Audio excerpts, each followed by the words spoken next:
Hey, what's up guys? In this video we're going to be going over random start time modulation and per voice modulation in Bitwig's sampler.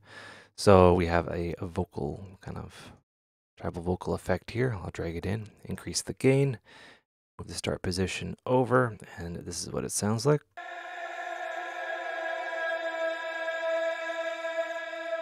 Pretty neat sample. So what I want to do is I want to select a random play point every time I hit a key. So I'm going to open up the modulator tab here, show modulators, and then hit this little plus to add a modulator. And over here is the random device, and it's a die, which is pretty cool. And what this does is this will basically select it'll just output a random value between, I guess, 0 and 1, and that will affect basically anything that you modulate or that you want to affect. So we have the play position offset here. So every time the play position, or every time I hit a key, I want a new play start position. So I'll get a really interesting evolving sound. So I'll just move it over to here, select I guess that is the what's going on here? Yeah, the start mapping button, and then select the play offset over here and drag, and now we are effectively modulating. Right. So the trigger, it grabs a new value every note, and there's other ways you can go about doing this. You can have it sync, so you can have it set so you can press the note as many times. If you're in that BPM window, it'll keep it. Right, and you can do stuff like that to make it a little bit more rhythmic, but I'll just hit every time you hit a note, it'll pick a random value. And because it's the start position, this doesn't really do anything. None of these really do anything.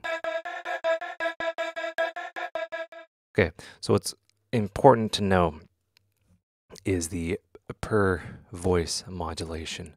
So if I hit 2 keys at the same time, we got 2 pieces of modulation, or no, sorry, 2 playheads. I'll hit 3. We have 3, and they're all starting on their own separate play position start point, which is really cool. And this is by default. We can right click and then turn that off, right, at the per voice.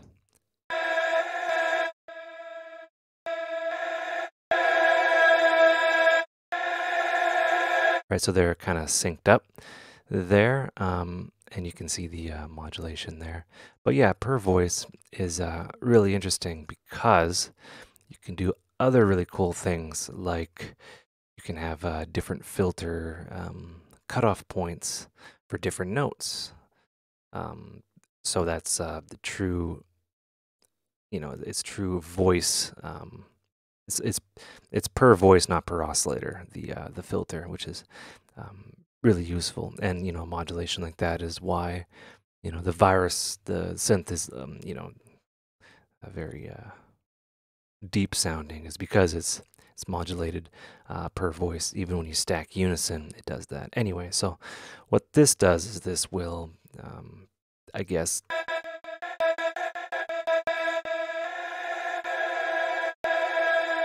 give us a different play position for every note that we press. And that just makes chords sound a little bit more interesting.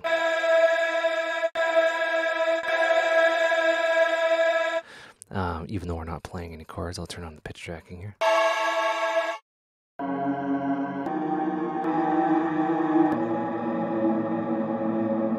And we can see the play position there.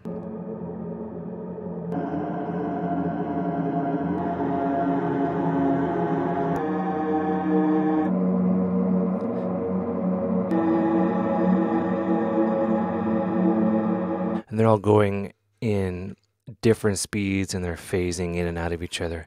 And that can make some really kind of weird sound design. Anyway, hope you guys enjoyed the video. Hope you learned stuff. Take care and have a good one.